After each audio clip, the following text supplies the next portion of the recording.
I actually do live near quite a bit of land that is potentially for sale. My general thought is that all land's for sale. It's just a matter of the price.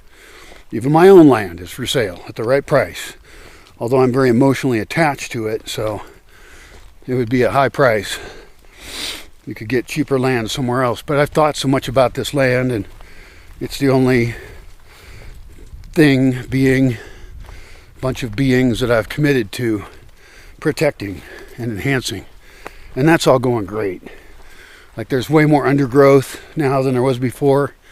There's more habitat for wildlife and everything. So I've walked around a lot with my GPS, and I've identified places that would make sense to invest in. And I wouldn't want to just help anybody buy them. I'd want to ask what they're going to do with it. And mainly I'd want them to be the kind of people like me who want to protect it. And they don't need to run in outside electricity.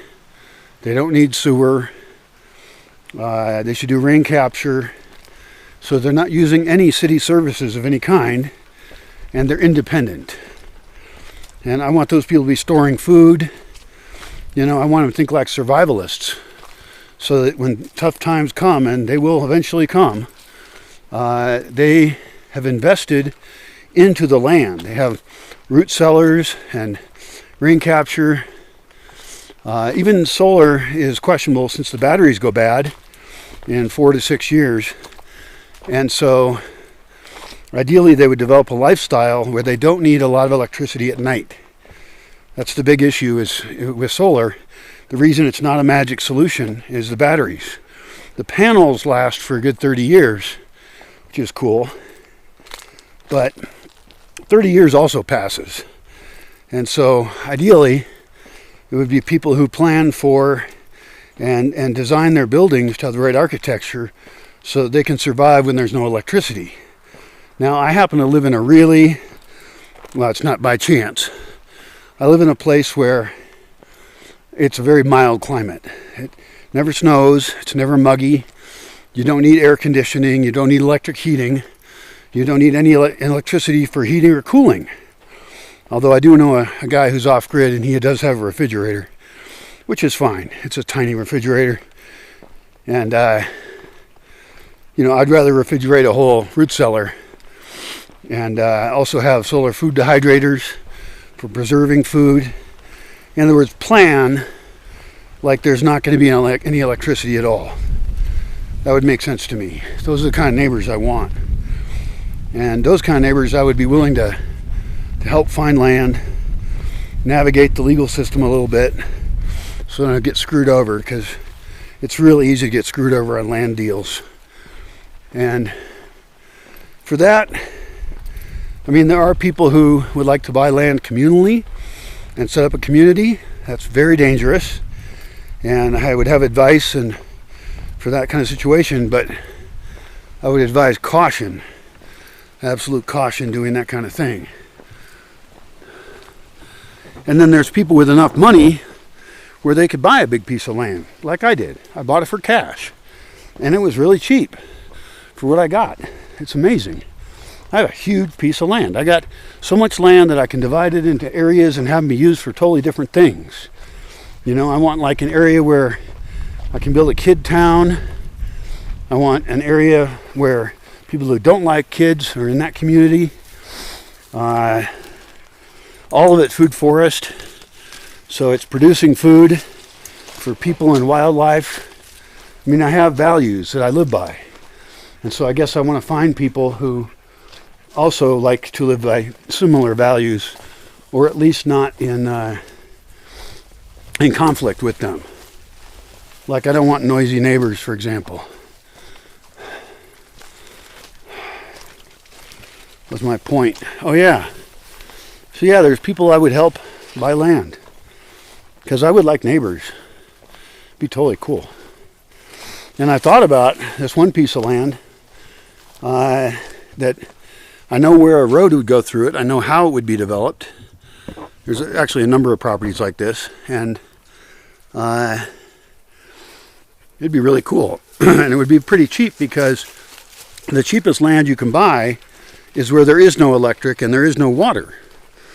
That's lowers the price right there a lot, because most people don't want to live that way because they think it's hard.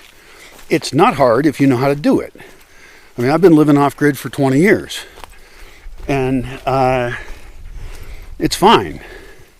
Now my solar power is currently out, which sucks, so I'm running a generator, which sucks because it's noisy and stupid. It's a great generator. It's a Honda EU 2000i generator, very quiet by comparison to other generators, and it also doesn't break. It's just been reliable as hell. So it's 2,000 watts, way more than I need. I long time ago owned a 1,000 watt one back when I lived in the city and went to festivals where you had to bring your own power. So, but you can do rain capture. I live on unfiltered rainwater. I just drink it. Now you could filter it and be fine, but I did do a water test on it and it came out fine, so I drink it. I'm about to have some visitors and I'm going to buy water for them because I don't want them drinking my rainwater and then saying they got sick from it, whether it's psychosomatic sickness or not. I just have to take care of people to a higher standard than I live at. And they're kind of a couple test people to see if I want to host anybody ever again. But I would actually like to host people, but I want to filter them better than I have before. And I want to find people with similar values and longer term also, because I hosted tons of people who were very short term. And even these particular folks coming, they're only going to stay 2 nights, which is sort of fine. I got to buy some propane, water, and I got to clean up that building because it has rats living in it. And so I'm going to have to poison the rats or trap them somehow. And I have a cool bucket trap, so I'll try that one out.